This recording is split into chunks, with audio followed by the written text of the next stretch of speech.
Gumusod ang bitata sa news karong panahona nagkadaiya be ang katalagman nga ipahamtang dinhi sa kalibutan. Nganha sa kamay nilaan, halabing kusog kaayo ang baha nila ngadto. Ang uban usab dunay linog nga nahitabo, dunay tsunami nga nahitabo. Igsuon ko diha ni Kristo samtang ang ubang lugar sa laing nasod naa pa sa gera.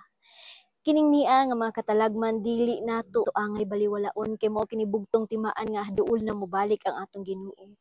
Kung ang usa ka lugar gali bahaon sa unang panahon nganong gibaha sa panahon ni Noah, gumikan kay daghang makasasala nga wala naghinulsol. So ang baha pag hinumdum kana sa mga tawo nga diin daghang makasasala nga wala gahinulsol sa ilang mga sala. Nga kinahanglan paglimpyo sa ilang kaugalingon gumikan kay kita nahugaw sa atong mga sala.